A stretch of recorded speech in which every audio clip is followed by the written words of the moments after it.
and welcome to another edition of the One Team We Agree On. I'm Jillian. I'm Kyle. How are you doing today? I'm hanging in there. Yeah, tough weekend for the Eagles and the Dolphins.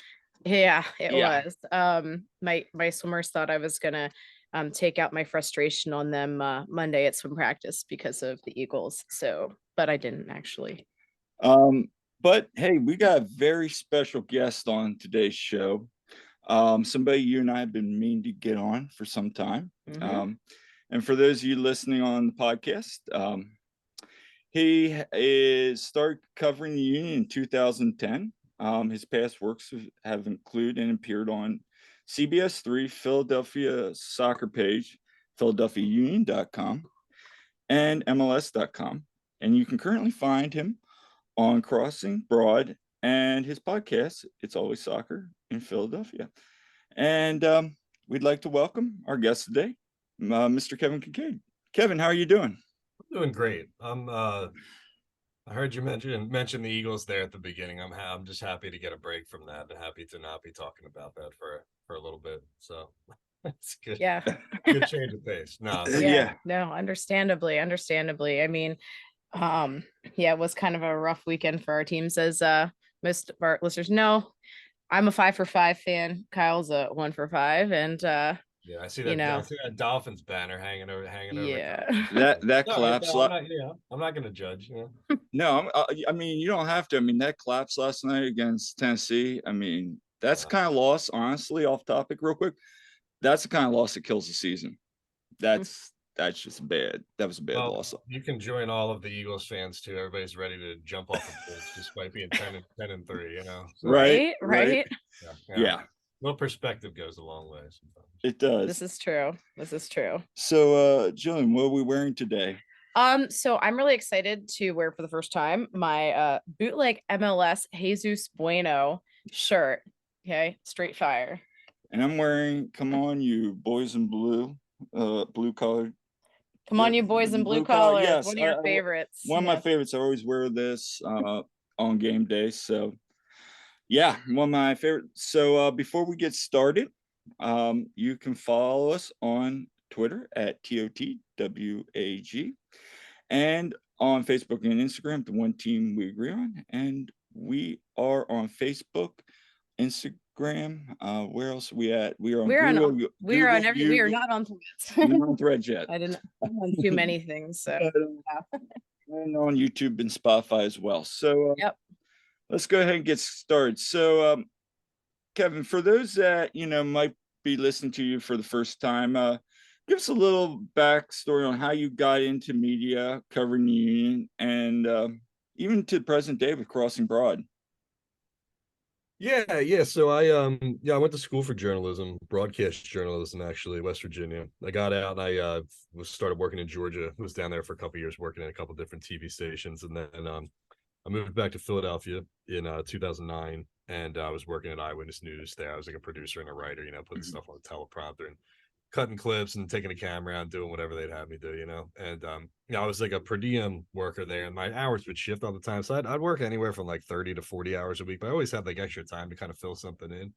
And at that time the Union were brand new, and they were just getting ready to play their first season. PPL Park hadn't even been built yet, and there's a post that they put on Facebook that just said, "Hey, we're looking for some people to help contribute to the website, help write for PhiladelphiaUnion.com." I was like, "Oh yeah, this is great. This is perfect." I was looking for something else to fill in my hours. I didn't need any money at the time because I'm like, I'm still like 22 years old, 24 years old or something at the time. Like I'm happy to put the opportunity on the resume, So I remember I wrote a story. I wrote like a sample column for them, and it was about why the French national team should call up Sebastien Letou. It seems kind of ridiculous now when you think about it, because France is like a powerhouse, but back then they were like struggling, and they had a bunch of guys who were like kind of out of favor and like arguing with the coach and all kind of stuff. I'm like, well, maybe you should make an example out of him, call it the MLS guy, But apparently they liked it enough that they told me to come around and start writing for the website. So yeah, that was my entry to doing Philadelphia Union stuff, and it was great. we had like a good group of dudes in the press boxes first couple of years. Dave Zeitlin, John Tannenwald, Matt DeGeorge, Andy Jasner, Shane Evans, various Philly soccer page guys. It was really fresh and it was really new, you know. I mean, like there was no team before that, you know. So it all felt really yeah, it was different, you know. It was cool and it was different. And yeah, that's basically the story. You know, I went independent. I left the team in 2014 and was writing for a bunch of various outlets, and then I ended up leaving the beat in 2017 to go to Crossing Broad. But yeah, I mean, now I still do the occasional union thing for Crossing Broad. You know, we're not really union isn't a lot of what we do, but I run the site so I can put whatever the hell I want on there, you know, which is Right. nice. And you know, so people don't want to see the union stuff, too bad, I guess, you know. But that's the short version of a long story.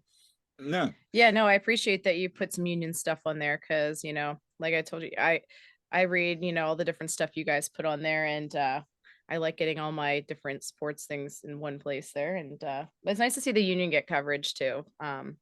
So Yeah, and even as like I said, as a 1-for-5 fan like myself, mhm, like I enjoy Crossing Broad just because of banner and even some of the non-sports topics and articles that you put on there as mhm. well. Like some of those articles that I just dive into and I just get them sitting there at work during my lunch going, wow, this is like really in depth. So I really appreciate the work you put in there with some of your articles. No, I appreciate the support for real. You know, we try to do different stuff and we try to Hmm. attack things that other, you know, off field stuff that Hmm. people don't talk about. You know, for example, I'm watching the Flyers game right now.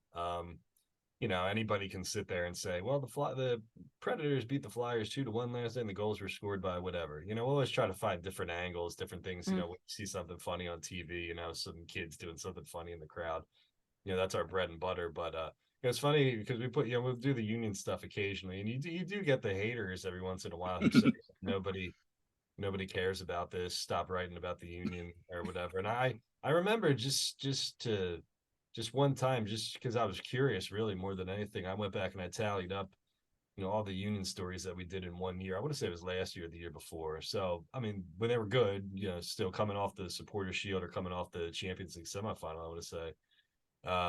And I ended up writing like 25 union stories, I want to say, that year.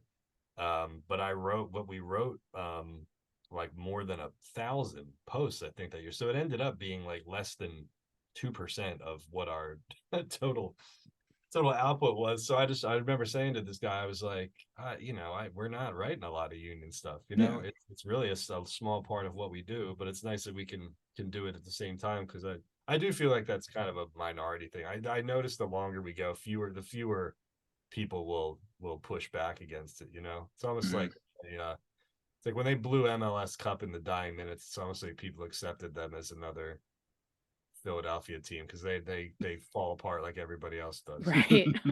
Find a way to break everybody's hearts like every other team does. You know. I No. know. Yeah, like the fact that we got so much notice with the union because they lost the championship the same day the Phillies did, you know, and it's like, wow, well, Can we just be happy now that MLS Cup is over, that we may not ever have to see the Ilya Sanchez Continental oh my gosh, tire the commercial stupid tire again? commercial. Yeah. Yeah, and I mean, gosh, that's been like PTSD there. I mean, we went out to LA and went to the cup and Yeah. already saw that in person. That's all I needed. You know, I didn't need to keep seeing that over and over. Kevin, I was staring right down this bail, and I saw that run come in, and Yeah, you know how the rest happens. yeah. Yeah, you know, it's funny too because it was in a sick way. It was like the union kept getting mentioned in the same breath as the Eagles and the Phillies because all Mhm. the national media just wanted to lump them in to show that Right. Philadelphia lost 3 titles at the same time instead of 2. And Yep. I was Yeah. like scratching my head a little bit. I'm like, is this good publicity or bad publicity Right. for the team? And I was like, well, it's nice to see like Jack Elliott on the same ESPN graphic as Bryce Harper and Jalen Hurts, but Yeah. yeah, I Mhm. mean that was a killer for sure. No, it's funny, man. I do feel like the team has come a long way in a short amount of time as far as people at least respect. There's not as many. I would say there's not as many people like ready to bite your head off for talking about the union or bringing up soccer or whatever, you know. So we're taking baby steps here. Oh, we are. We are. Just like ask anybody who knows my sister. Of course, she pushes back. She's like 4 for 4. She's like, oh, I don't want to go to the union. We're trying to convert her, but yeah, she's like one of those people. And Yeah. I think yeah, people don't actively hate it the way that they used to, you know. It's just yeah, we're coming funny story around. for the executive sports producer at Channel 3 when I was there. And the other two guys who worked in the sports department, they all hated soccer. They were like, you know, it's stupid. They were like, you know, typical like middle-aged white guys are like, it's stupid, it's European, it's, you know, there's flopping, you know, and all that kind of stuff. And then and the EP, like his son went on to become like a really, really good goalkeeper. And now he plays college soccer. Like he got a scholarship to play soccer. So I was talking to him, I'm like, that's makes me laugh, man. Did you picture that 10 years ago when you were a soccer hater that your kid would end up going on a scholarship to play goalkeeper somewhere, you know? But it's like it's almost like attrition in a way, you know. There was no team around here, you know. When I was growing up here, I'm 39 now, and so there was no there was no team. I mean, like we had, you knew a little bit about DC United, you knew a little bit about Metro Stars, but you know, there's no whereas like, yeah, I'm sure both of you can relate. It's like if you had a family member, a parent, or somebody who took you to like pick a team like the Eagles when you were a kid, you know, and like you had that impressionable moment where you were at the stadium, and you know, that made you a fan for life. Like you literally couldn't do that with the union because there was no union, you know. Right. But now the 10-year-old kid who saw Sebastian Latou in 2010, that kid's 23 years old now. Yeah. Yeah. So now you grow up with it in a way that you weren't able to before, you know. You know, absolutely. That's a great point. I mean, my introduction to MLS was I grew up in York. So my dad and I, like, I remember when MLS started. Right after the World Cup, I mean, we went down to a DC United game and we thought it was the coolest thing. It's like, oh my gosh, there's professional soccer. And my dad used to go to the old soccer leagues with the New York Cosmos and etc. So we went down to that and it was cool. But it's amazing now just to see. And then when the Union got a team, I just graduated from Westchester and I was getting into coaching and all that around 2010 and started following them casually. It's amazing how far the league has gone from that, you know, era 96 to 2023 now. So yeah.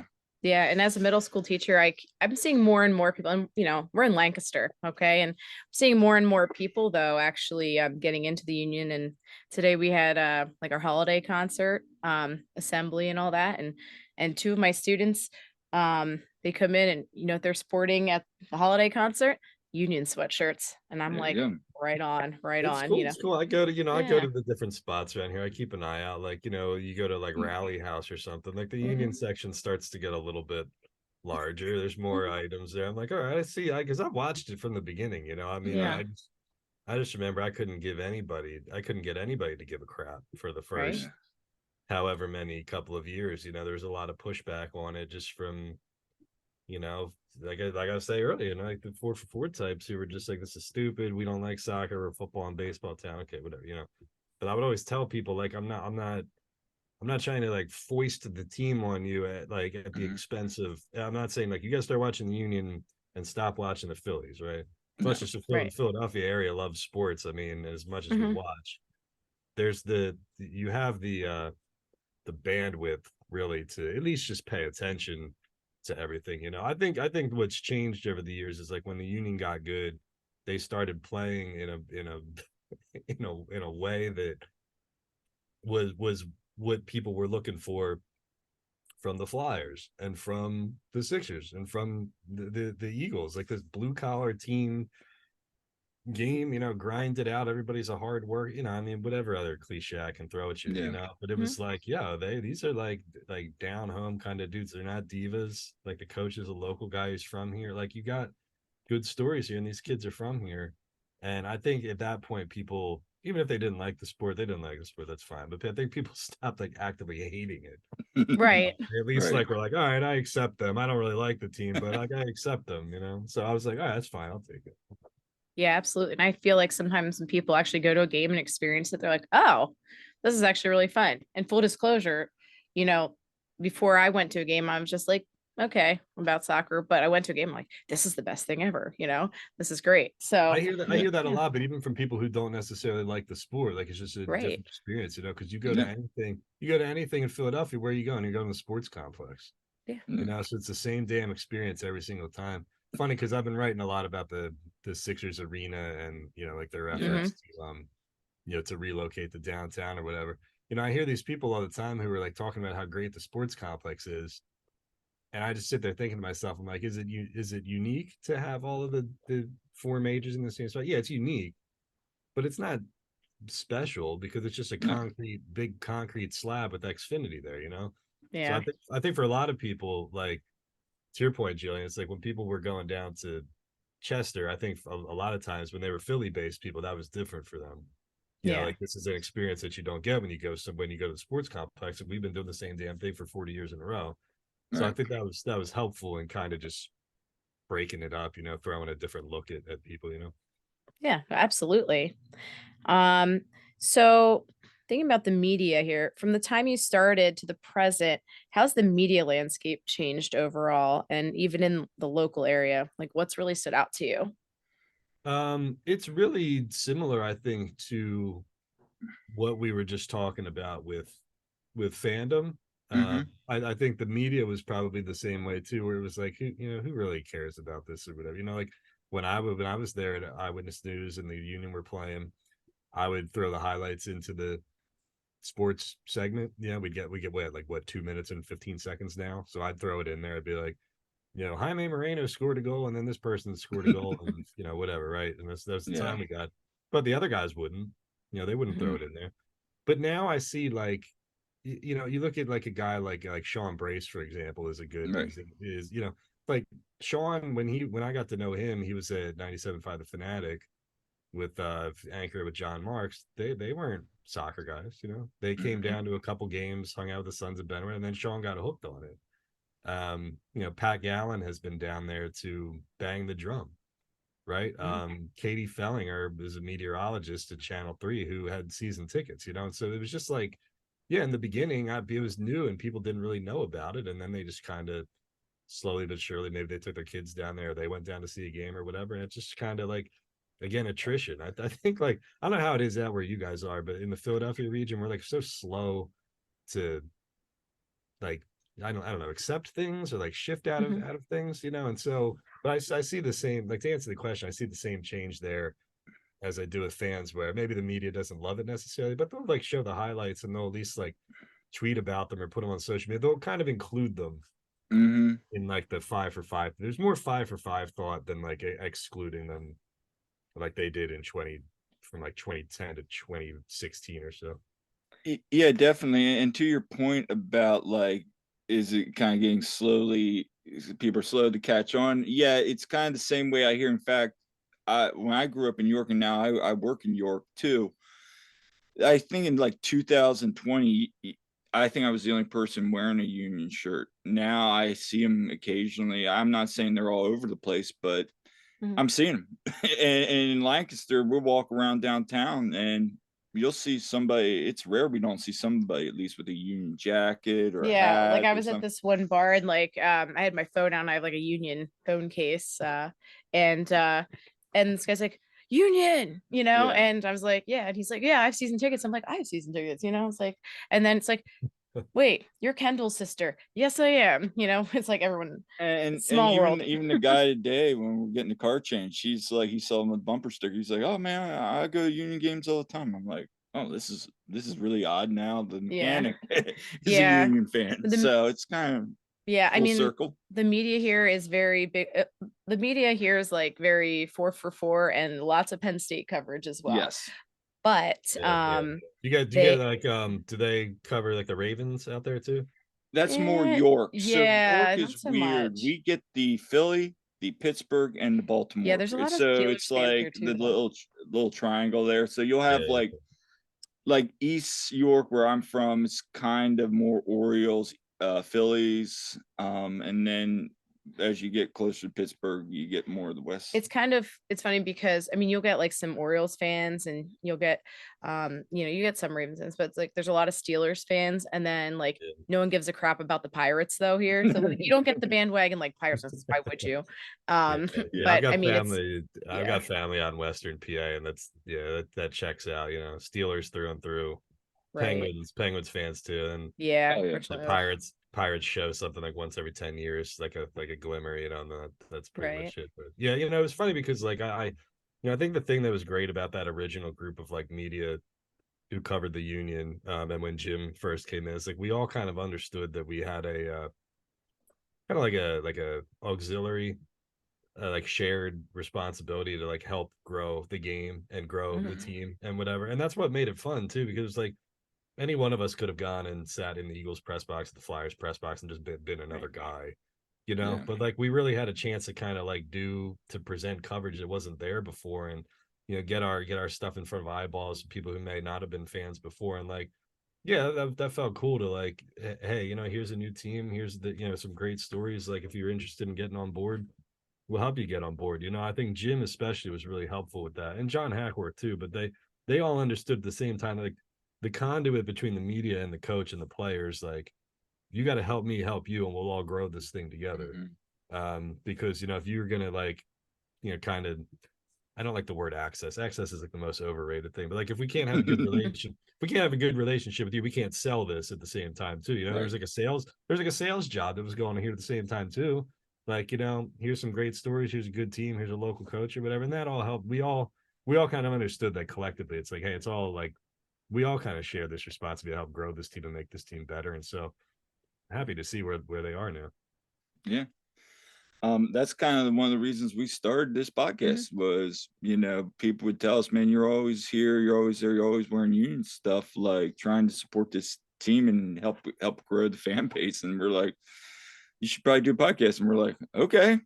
So we were just why the hell not? You don't have to work for the big newspaper. Right. Exactly. Yeah. I mean, look at the guy. You sitting up in the press box now? Yeah. Yeah. I was at Cincinnati. It was me and Tannenwald were the only two in the press box of Cincinnati. Yeah, Kyle goes up there, and then I'm down in like the supporter section. Yeah. So you got to go down in the seats while he's doing the big journalism. Yeah. We always joke that I'm down with the peasants, and he's up, doing his thing now. But I have told him honestly too, like, I don't know, like he's got the communications background. I've got the teaching degree. I'm just like, I couldn't probably control myself being up there, being like, just ask him anytime the Eagles are playing. Like I'm I'm loud and I am like screaming at the TV and I'm passionate. I'm very like, even like at a Union game, I'm very just much like non-biased, like right down like Union score a great goal. Hey, that's a great goal. It's like, well, it's funny. No, it's funny because you don't. I mean, like I say, you don't have to have some like big journalism background or work for some big newspaper to do what I did. I mean, like look at all the independent guys who are doing Union stuff right now. You're tight with Todd. I mean, he's doing his thing. John and Larry with PHLY now. I mean, the Philly Soccer Page guys, they were all volunteer. That was a straight up volunteer thing. I told those guys a million times. I was like, you sure you don't want to like try to install some kind of business model here? Like I think people would pay to read PSP, and like support you guys and like at least keep it going. And they're like, no, we don't want any money, And so the amount of people who were just doing this because they liked doing this, or they like, again, felt that responsibility or that whatever. We weren't making a lot of money. Nobody in that press box was making a lot of money. So it always felt like a labor of love more than anything. But if your stuff's good, it's good. It doesn't really matter where it's published. We've all got social media. So yeah, I really appreciate that the Union allows, like independent journalists, and like podcasters and people to like be a part of this. Cause I mean, are you gonna get that with the other teams? Not so much. So not so much. So the Sixers are pretty good with that. The Flyers are pretty good with that. Breaking into the Philly, like the Phillies were resistant to that for the longest time, but that goes hand in hand with baseball. I mean, baseball's stuffy anyway. It took them forever to like allow people to even put their like highlights on Twitter or something. I'm like, come on, man, you got the 14-year-old kid on his phone who just wants to see Mike Trout or whatever, you know. So you Exactly. gotta kind of get with the times there, you know. MLS was Yeah. always good with that though, very much. I mean, MLS always put their stuff up there. They let us, Mhm. get out the telestrator and draw lines on it and share video clips of it because they were smart. They knew like the more stuff that people share from ours, the Mhm. more that this league is going to grow. You know, it's not rocket science here. Exactly. No, it's not. Kevin, I want to just get with the union, and you kind of touched on this. Where do they fit into the Philly sports landscape? Are they outside the big four and above teams like the Wings and Soul, obviously, but how can it get to a point where the general, in your opinion, in the general 4-for-4 fan is now going to be like, well, now I'm a 5-for-5 fan, or is that just always going to be a pipe dream for? No, there are 5-for-5 fans. There really are. Yeah, But there you are. know, but the thing is funny is too, like I think the 4-for-4 thing is kind of overrated a little bit. I remember saying this to Gargano like years ago because he was the one who kind of came up with the euphemism in the first place. But there are a lot of Flyers fans who don't give a shit about it. Oh, excuse me. No, don't. It's okay. It's okay. Oh, You're all right, fine. sorry. You're fine. There are a lot of Flyers fans who just don't watch the Sixers, and a lot of Sixers fans who don't watch the Flyers. You Right. know, Mhm. but the idea was more of like I will support that team, and if they're good and they go on a playoff run or something, I'll be there for them or whatever. But Mhm. I still think, like, even though the Flyers were down the last couple of years, I was never one of those people who felt like the Union were like the number 4 team in town. I think the Union are always going to be a solid 5, at least for the next couple of years. They're Mhm. always going to be bigger than the Wings or Right. any of the individual Big 5 teams or anything like that. They will solidly occupy that for sure. I mean, look, the demographics of the city and the demographics of the country have been changing rapidly though. I mean, like the hockey demo is not as large as it used to be back in the day, where you look at Right. all like the young kids of color who are growing up in this area now, and there's a ton of soccer fans. Mhm. It's not just MLS fans though either. It's like Mhm. you got the people who will watch Arsenal and Man City or whatever, but don't want to have anything to do with the Union. So if you took all of that and combined it all together, I would say that soccer is easily bigger than hockey, at least in Mhm. Philadelphia. Maybe not basketball, but Right. it's really dependent on how they view MLS. But I mean, that's a Mhm. roundabout way of answering the question. But I don't think that would ever see them breaking into the top 3. I don't think I would There's just either. so much history there, I Yeah, think, which yeah. makes it hard. Those teams have been around just so much longer. I'm just always curious because sometimes you'll see the pro rel people Yeah. always say that if MLS goes to pro rel system, how every soccer city will become like the biggest sport, and I'm like, nah, that's not happening. I can No, never no, see it. that's I can never see where like the Union are bigger than the Eagles or the Mhm. Phillies, like that whole thing. no. Those are we I asked Jim this, I think, when he was on the show a year or two ago, and I ask a lot of people. That's actually like one of my favorite like hypothetical questions. If you were going to convert, um, there's 2 demographics, right? You have the 4-for-4, like Mhm. 50-some-year-old white guy from South Philly who likes football and basketball and baseball. Try to convert him into a Union fan, or are you going to go after the like Euro snob guy who likes soccer, but he's like a Bayern Munich fan, and he like looks down at MLS because he thinks the league stinks. Like which one of those? I would ask a version of that question all the time. Like, which one bothers you more, or which one do you think is more inclined to like the Union? Who can you flip? Who would you target if you were trying to do like a hypothetical like that? And I just get more annoyed at the Euro snob kind of people, because like you like this sport, what Mhm. this sport is all about, and nobody is going to sit here and tell you that the Philadelphia Union are as good as Manchester United. No. Nobody's saying that, but we're all trying to make this league bigger and better and grow it. And the Mhm. league doesn't get bigger and better if people who like the sport crap on the league. You know what I'm saying? Like, I Right. would use the reverse. Like, I remember asking somebody, I think he was from like, it's like a pickup game or something. I want to say, I think he was from like Turkey or like Eastern Europe or something like that. Mhm. And big NBA fan, right? So like Lakers, and watch the Lakers and the Spurs and all that stuff. I'm like, do you think that the basketball in your country sucks? And he says, no. He's like, the league's not as good, but like I support my my team, my hometown team, and then I have like my NBA team, you know? So I don't know why it's so hard I don't know why people can't just say, you know, I'm a Manchester United fan. Great. But I'm also a Philadelphia Union fan. I want the American League to get bigger at the same time. You know, I don't know why it has to be one or the other.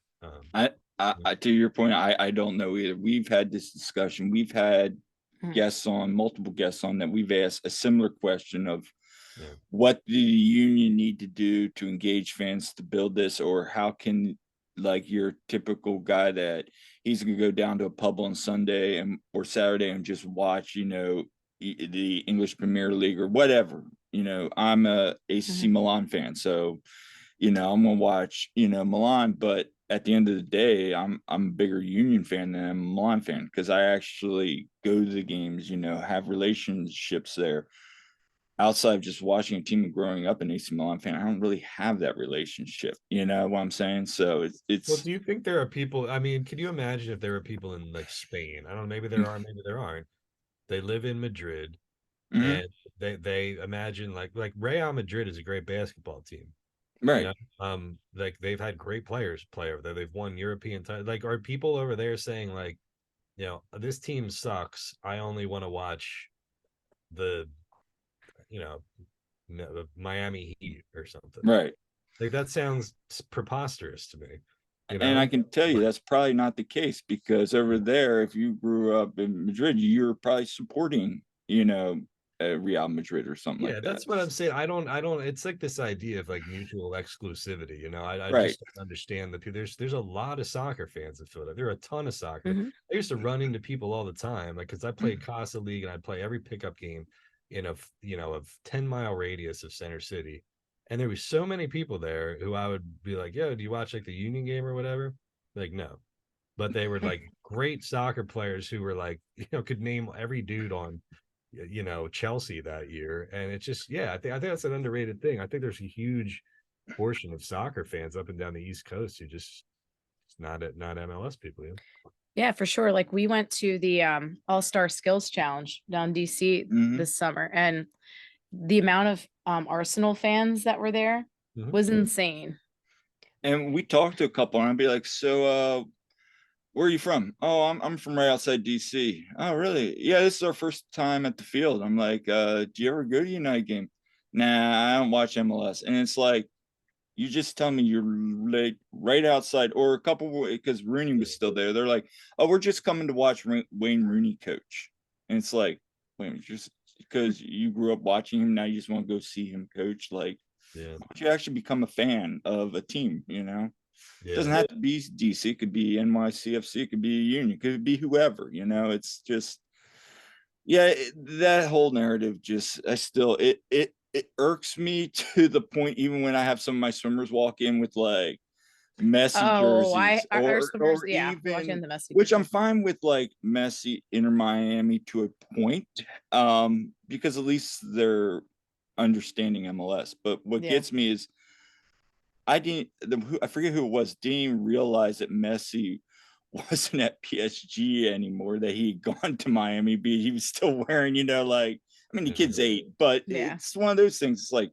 what's the Philadelphia Union? And meanwhile, you're sitting there with, like, you know, an Aston Villa kid on, and you're like 10. You don't even know what the MLS is. Come on. You know, Well, all they got to do, man, all they have to do is just, you know, keep winning, exactly. keep building on their success, spend some damn money.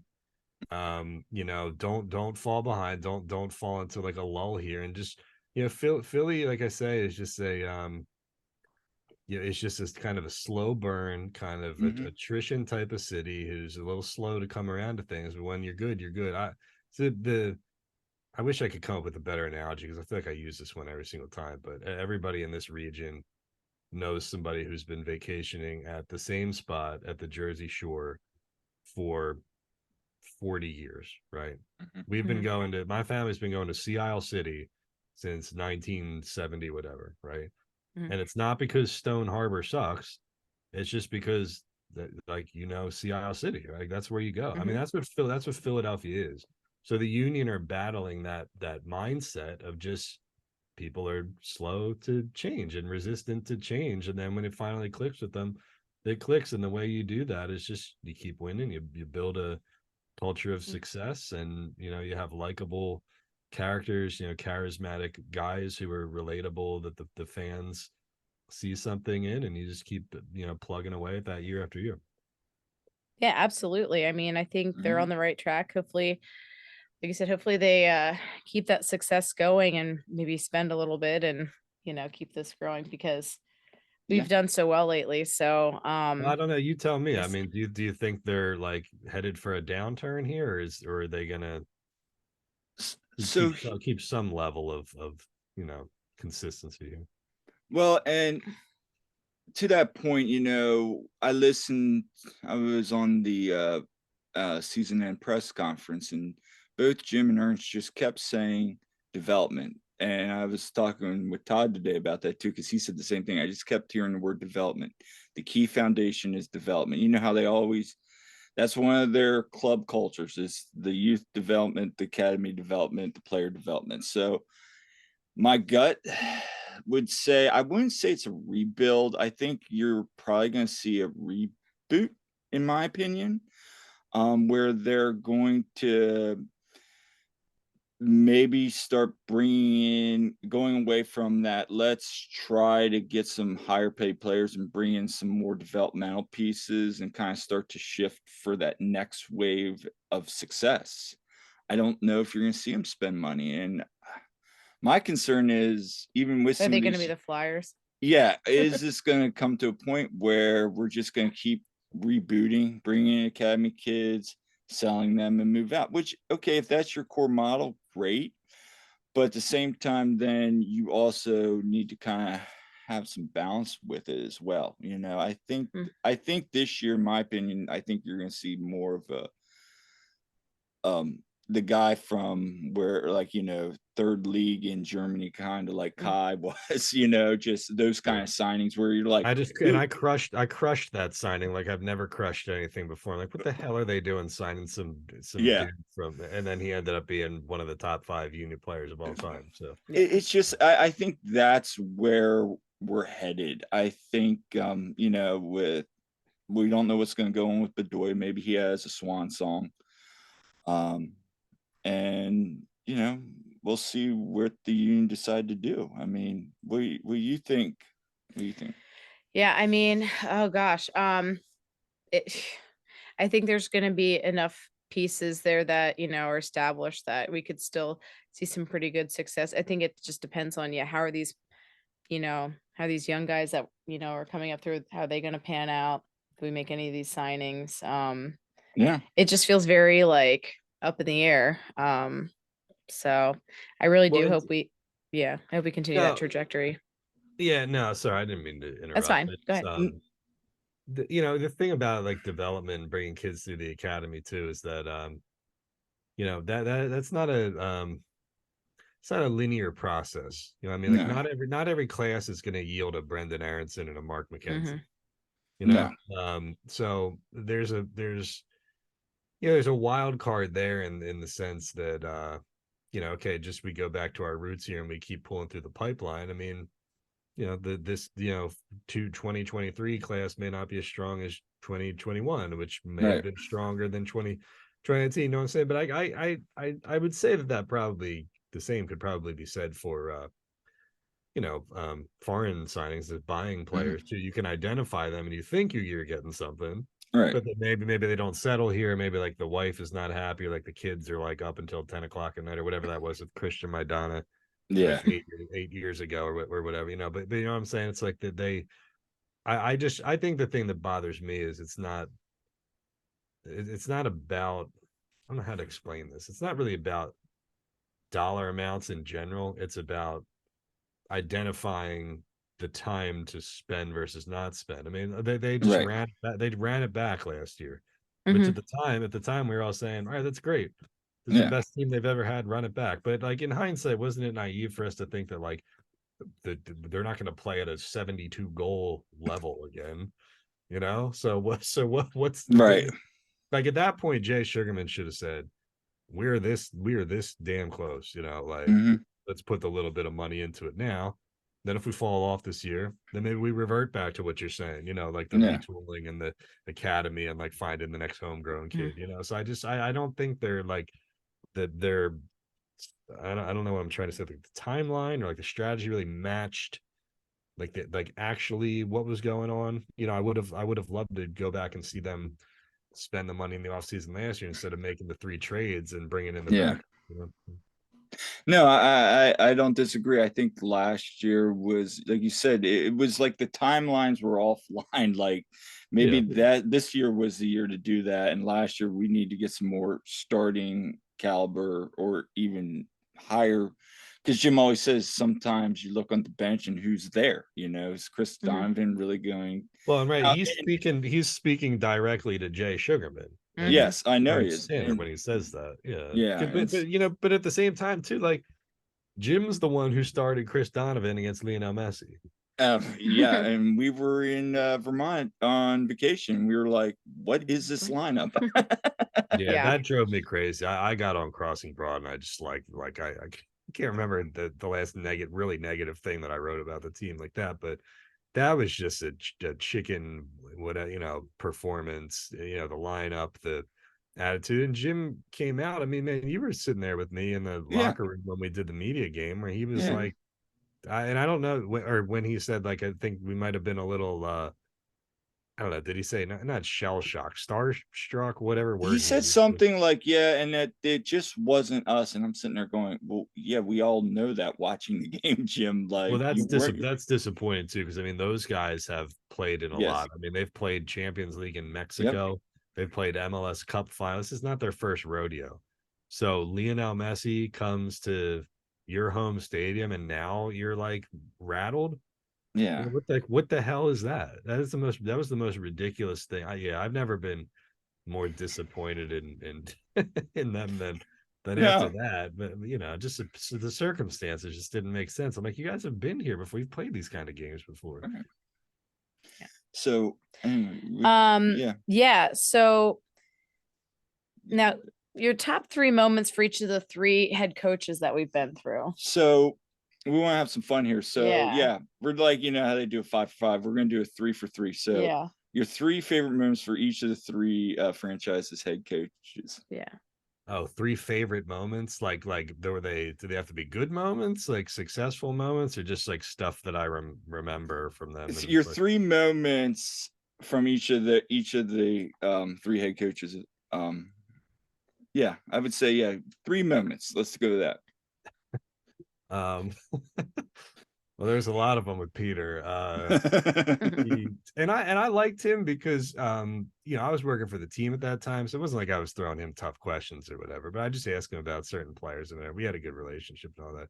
But the Freddie Adu press conference was a doozy. I don't know if you guys are familiar with like the Chris Vito asking him about what kind of impact he was going to have on the team, and Peter must have not understood the question at all.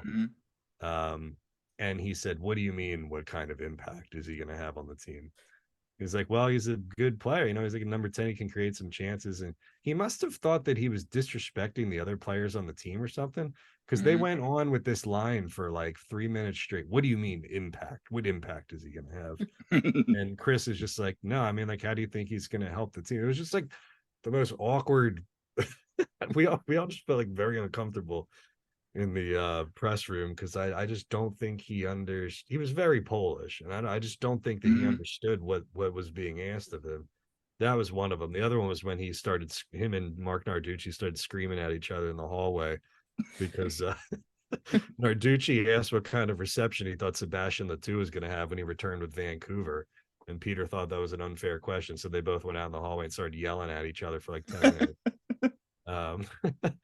John Hackworth, my favorite was he took us in. This was another Freddie Adu story.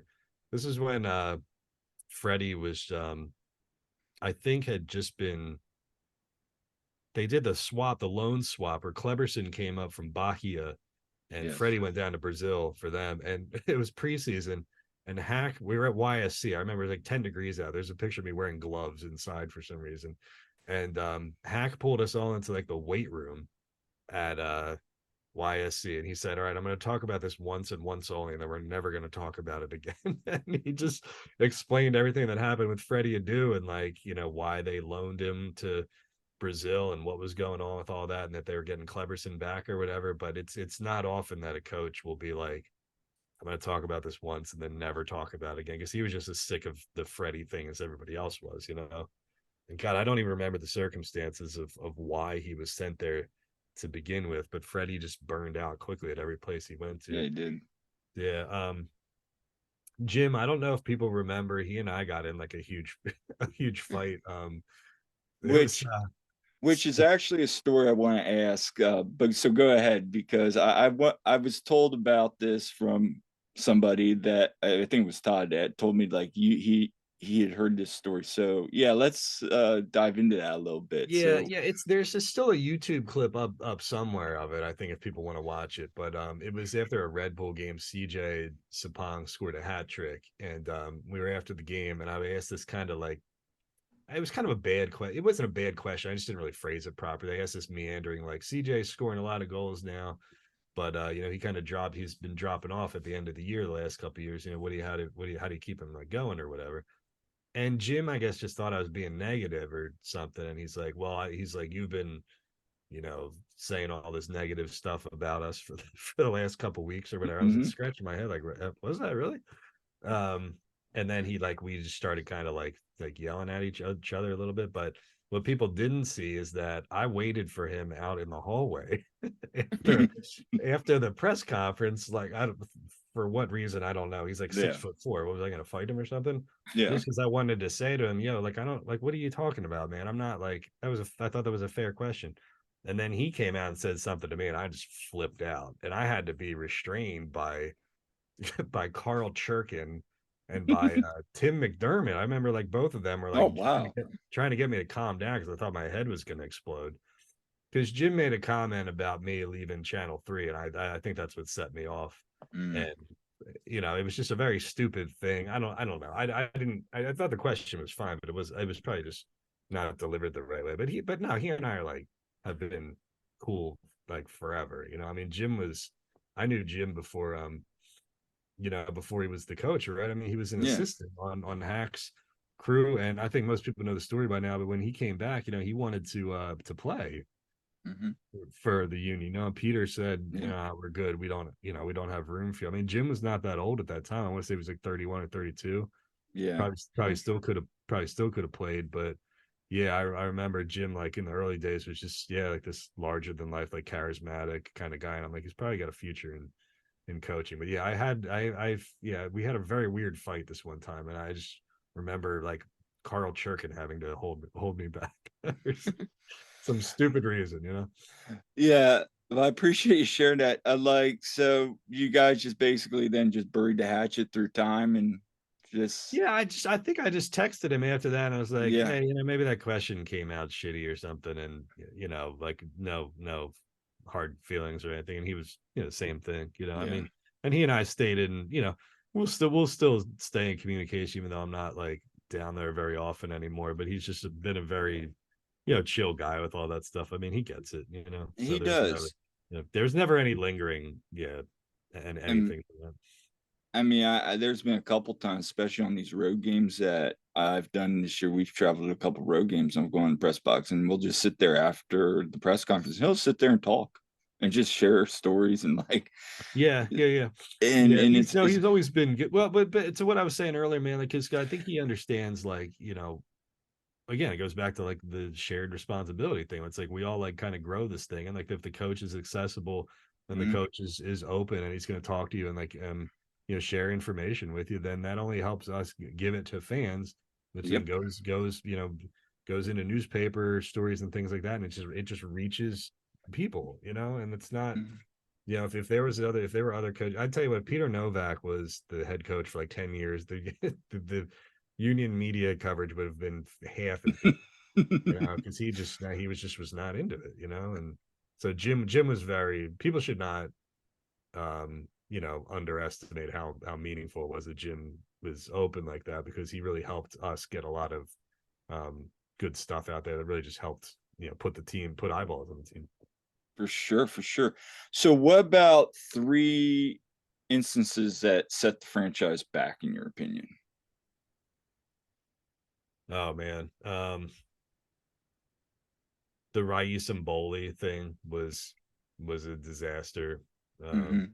Because they had just they drafted Andre Blake after Yep. drafting Zach McMath, and they went outside the third goalkeeper. That was kind of the end of the the Nick Sakevich era, right? That kind of Mhm. did it right there. What else set the franchise back? It's interesting to think about what would have happened had they not hired Jim, not promoted Jim in 2015, and they gave the job to Rene Muhlenstein instead. Mhm. I don't think it set them back, but I think Jim would probably tell you. And what Nick Sakevich told me was like they really liked Jim, but there was like half of the decision makers weren't sure if he was ready at that time. Ah, And so look, I mean, to be honest, there's a lot of on the job training. I mean, like there were- when Till Ernie came in, I think they really didn't start turning a corner. Those first couple of years were rough with Jim there. What else set them back? I don't know. They've been. Oh, I'll give you one. Yeah, the Peter Novak changing his formation completely going into the first 2011 playoff game. They I don't know how many people know this story, but they had played like I've heard of it, but please elaborate, because yeah like, yeah. they were a really good like 4-2-2-2 like empty empty midfield kind of team for most of the year, and then they switched it about halfway through, and they were playing some 4-5-1. There they had Sebastian who kind of running off the top as a lone striker, and you had Mhm. Michael Farfan and Velko Paunovic, and some other guys kind of alternating there. And then Peter comes out in the playoff game in Houston, and he plays like a 5-man back line. And we're all looking at each other like, what the hell is this? He hasn't played this all year long. And he had like a sweeper out there and everything. So it's just really, really bizarre. I mean, they could have won that series they were probably better than Houston that year. Mm. But they lost to them anyway. And, who knows what would have been, if it would have been different if they made it to the second round or the third round of the playoffs that year. But they kind of bottled that one because he made a really, really bizarre Mm. tactical decision. That's interesting. Yeah. So let's talk about what does it take to be beloved in Philly, both like as a team and as a player, in terms of qualities. Just be authentic. Just be yourself, Yeah. it's really not that hard, Hey, you got these guys who come out like who's a good example? Like Jose Martinez, Mhm. comes out and Yeah. plays hard, puts in a crunching tackle, does what he's supposed to do. Seems like a good guy. He doesn't get himself into trouble. Right? I mean, it's not that hard, Because you talk about like like Nick Sirianni and Bryce Harper come over Mm. and they've got all their gear or whatever. And some people say they're pandering, but I think that's just like who Nick Sirianni is, Mhm. Um, Yeah. and if he's being authentic, you can be whatever you want to be. I just think that I think Philly's good at sniffing out a fraud, and they'll be able to tell if you're faking it. So you just got to be yourself, and you got to play hard, and that's it. Yeah, absolutely. I mean, you look at like Bryce Harper. I mean, he's fully embraced like the city, and the city loves him for like guys like like Nick Sirianni, Jason Kelsey. Some of these guys, they just you Yeah, it's not know, hard. It's not yeah, hard. I mean, yeah. you just have to be yourself. I mean, you guys remember the Philadelphia Phillies guy from like 15 years ago, Aaron Rowan, who just ran Oh in. my gosh, yeah, Yeah, Yeah. yeah. yeah. When he ran into that fence, He was here for 2 seconds. Yeah. yeah. But everybody remembers that and respects him and loved him as a Mhm. player because he's just playing hard and you know Yeah, going balls yeah, to the wall. That's it. Or yeah, it really doesn't take much. yeah. I do think like you play hard and like you said, you're authentic. I think people that are from the area, you're gonna embrace that. I mean, my goodness. And I like that you brought up Jose Martinez because when I've told people that were maybe not into the union, like, oh my gosh, you would love watching Jose Martinez. No, This guy embodies Philly, really, really you does. know. I feel like Damian Lowe he's kind of starting to fit into Yeah. that too, as well. Kevin, who would you say, when you think of Union, are players that outside maybe Jose, embody Philly? Like some other like Philly Union. It can be all time too. Like Danny Califf is probably the perfect Philadelphia Union guy right off the bat.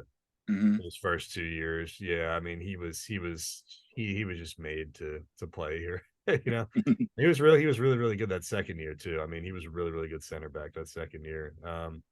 Carlos Valdez for sure, 2011 and 2012, I would say. Let me think who else would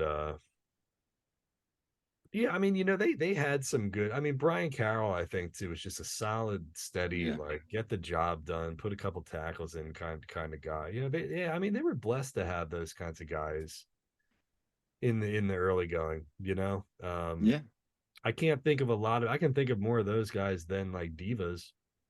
You know, yeah, we've been lucky to watch like the Danny Cales and the Carlos Valdez's and the Brian Carrolls of this world. You know, some good, just hard nosed kind of, decent dudes. Yeah, I think for me, I think from the time we really started following the team, for me, it's been like Jose. I mean, Alejandro. You can't say Philadelphia Union without Alejandro, but even somebody like Jack Elliott. I mean, I'm a huge Jack Elliott fan. I mean, for his involvement, with the kids. He does a lot in the community. Yeah. I mean, Bedoya has really embraced Central Philly. That's why, like, I would love to see him come back. I really appreciate, how he's been, like, when we went to the away game at Colorado, and he went, like, he came over we had maybe like 30 to 40 fans there, but after the game, he came over and he like shook every one of our hands and he was talking to us, and he's a real one. So no, I appreciate Shannon Williams was the same way. Shannon Williams, Chris Pontius. Vincent Noguera was a good dude, just a solid two-way kind of guy. I mean, he doesn't really fit the mold of like a blue collar grind. He played a much more like high level finesse game, but Harris Medunian in the same way too. I mean, yeah, it's funny, man, because he's all I like, honestly, man. I got to cover the team for like 8 like full, I think it was 8 full seasons or 7 or something like that, and I could count the number of like a-holes on one hand. Like there really were not any. I mean, like all these dudes were really, some guys like to talk to the media less than and more than other guys did, but there were really no guys who were just like, when I went to do the Sixers, like, like Ben Simmons had no interest in talking. Right. I mean, he was an okay guy, but it wasn't like, I didn't get that sense when I went to do other sports as I did when I was doing the union stuff.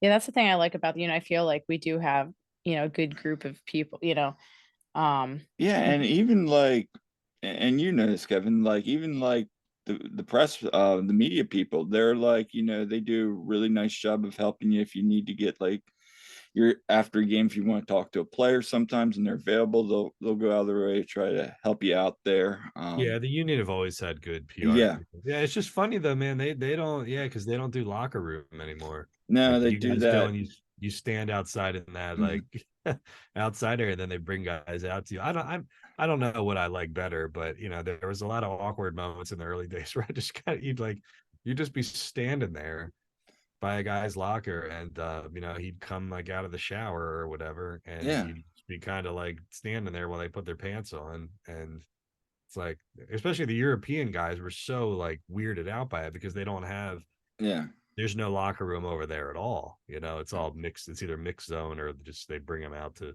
talk to you. So it was, I don't know. There's a lot of funny moments like that. I remember some of the foreign guys coming over the first time, like, what the hell is going on? Why are these people standing around my locker while I don't have any pants on? It's very very much a culture shock to them. Oh yeah, you'll appreciate this. When we were in Cincinnati, they didn't have a mix zone, so they opened the door, so it was me and Jonathan just standing in the locker room after they lost that, and they were just in that. And I'm sure you've been in the locker room where I'm just standing, he's trying to get people to talk to, and I'm just standing there. I'm like looking, I'm going, no one in this room right now wants to talk. No, those were tough. Those are really tough. And I just turned around and walked out because I'm like, I'm not going to go up to somebody just be like, hey, I want to ask you a couple questions, because you're not going to get anything, in my opinion. Those were hard, man. Yeah, I mean, I remember I did one like that when they went to Toronto in 2016 and they lost in Mm-hmm. that playoff game up there. It was me and Amy Fadul Mm-hmm. were the only two people that because back then Comcast Sportsnet had the TV rights before they dropped the Union. The Union went to PHL 17. Right? But yeah, it's just me and Amy sitting there in the locker room, talking to dudes. But yeah, that was strange. I don't know. I don't mind how they do it now. I don't think it's Yeah. like, because they seem to, like you said, they seem to be pretty good about, you guys like honoring requests and all that, Mm-hmm. Yeah. They've been good. So finally, one thing I wanted to ask you. I know on your last episode of It's Always Soccer in Philly, you said you're going to be taking a little hiatus. Have you what's kind of the plan, or just taking a little break, or Yeah, I hope so. I mean, it's first things first. I have two little kids, and yeah, it's just, I mean, it's just really, really hard. I mean, it's like, holy cow, you're just, hard to find time and hard to find the energy and all that. And I don't have a co-host, right? It's just me. So I bring on various people all the time. And it's just like, I just got sick of like texting people and calling people and saying like, hey, are right, you available at this time? And then like having to juxtapose that up against like my kids' schedule, my wife's work schedule. And I was like, I felt like all I was ever doing was logistics. And I have so much on my plate with Crossing Broad too, that I was just like, I'd like, after this season, this like slog of a season that we all just watched, maybe it's yeah, time for a break now, So I figured it'd be a good time to shut it down temporarily. We've been doing it for 7 years, yeah, you know. I think we got up to like 180 episodes or something like that. But Dave Zeitlin was my co-host at the beginning of it, and he was with me for like a year and a half or whatever. Then I just kind of went to the alternating thing from there. So that's really the main thing for it. But it's hard to do sports too when you do sports all day. It's like, yeah, I do like 8 hours or 9 hours for Crossing Broad, and that's like, what am I gonna do? Put my kids down to bed and then go like, book somebody to sit there for another hour and talk about space. Yeah, I mean, you only have like a finite amount right, of like, of attention for that. So yeah, it just seemed like the time was right to do that. But like I was saying to you guys earlier, it's like I can put whatever I want to put on Crossing Broad. If yeah, I take like a play and I do like a video breakdown on Twitter or something like that, that goes out to 14,000 followers, and I can like repost it off the Crossing Broad account, and it's like next thing you know, you got like 15,000 eyeballs on it. So I mean, I'm sitting there thinking to myself like, well, you could get a lot. You could put that out to a large audience that way. I mean, maybe the podcast, maybe I don't have to do the podcast anymore. Maybe I can just put it up, put the union content out on different platforms. But I've always done some kind of union stuff on right. some kind of platform. So that's not going to change, but I just needed a break from doing the podcast. No, it's been a long season for sure. I was curious though. Have you ever thought about maybe if you were to bring back a former player that's retired now, and it's kind of like your co-host? That would be cool, man. The Anthony Sanfilippo and Rush Joy, who are with me at Crossing Broad, they have Chris Terrian hosting their co-host in their flyer show with them Right. for sure. Yeah, it would be cool to get like Sebastian or Shannon or whomever. There are a bunch of guys. I mean, Mike LaHood is great Mm-hmm. with media too. Danny Cruz, I always liked talking to. He and I had a good relationship back in the day. Yeah, I did say on the last podcast so that if I do bring it back, we would do it up. Yeah, Nice. we would do it like Kyle Pagan and I do on Crossing Broadcast, where it's on YouTube, it's simulcast on Twitter, it's simulcast on Facebook. We edit the clips and we push them out there. It's like when we had Jay Wright and Garrett Stubbs a couple Right. weeks ago. We're putting this out there, we're teasing that because I'm not. It's like if I'm gonna do it, I'm gonna go all out. And I would rather that's really the only way going forward. Just because I feel like visual media has come such a long way that's like there's a lot of podcasts, there's a lot of shows. How do you get yours to stick out a little bit more? Leverage your social media accounts, leverage the Crossing Broad following, and do it big. So we'll see. I mean, maybe take a little break here and see if I'm itchy to do it again. And if so, then maybe I'll reach out and do that or whatever. So, but yeah, that's a good idea. Yeah. No. And I'll tell you what, yeah, and you've had some really great guests lately on Crossing Broadcast, like pretty cool. I loved Yeah, you had Garrett Stubbs on there.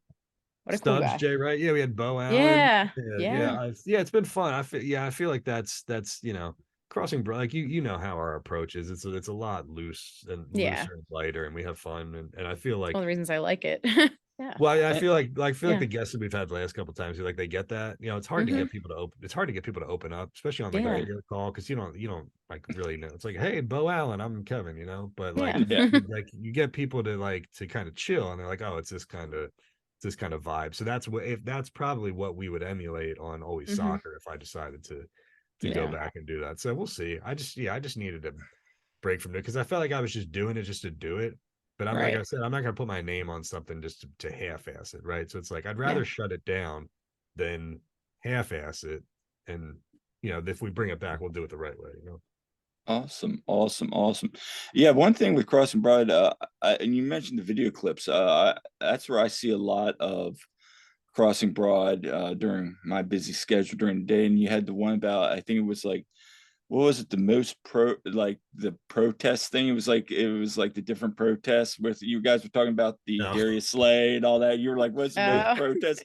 And Yeah. I'm like sitting there at work and I am just dying. And my one coworker staff member looks at me, he goes, what's the fight? I'm like, this just narrative here of like the guy in the shorts and all that. I thought it was the Do you most know, funny.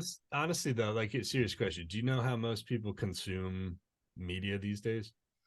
Is it via like shorts and reels and all that kind of stuff? Well, essentially they're just scrolling their phone. Yeah. Yeah. It's like and my wife and I will do this all the time. Like what the kids will be like exhausted and kids are running around and it's like 20 minutes before bedtime or something. They're watching Wreck-It Ralph for like the 40th time in a row or something like that. And Yeah. she and I are just both just staring at our phones, Yeah. But that's where Yeah. she sees the Crossing Broad stuff. Like Mhm. my wife doesn't read Crossing Broad, but she sees the clips that Pagan cuts and puts on Instagram. Mhm. So that's like yeah, I want to say that the market research shows that like most of your reach is going to come off of people scrolling whatever their favorite social media is, and like if you have that placement on there and you can penetrate that, then like yeah, people are gonna see it. I don't know how many people come up to us and say like, yo, I saw you guys, or I saw Pagan, or I saw whomever on on TikTok or something, right? Mhm. Right. But it's and you're sitting there thinking like, oh, maybe Hmm. that's what we are more than anything. Maybe it's more, you got to think of yourself more as like a brand and less of like a website. You know what I mean? Yeah. Right. People Right. can find your content anywhere, but like for us, it's just scrolling on your phone aimlessly. No, it really is. So, well, Kevin, it's been a lot of fun, and we Yes. really appreciate you coming on again. So, what you got coming up on Crossing Broad this week? Anything?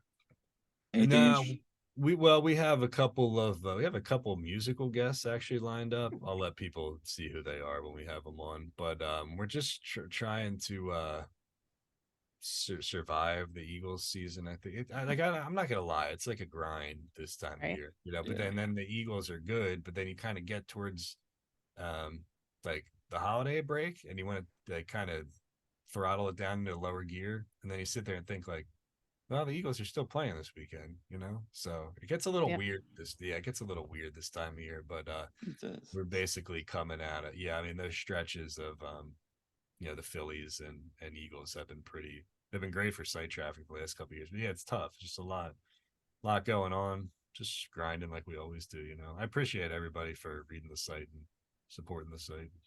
Definitely, definitely.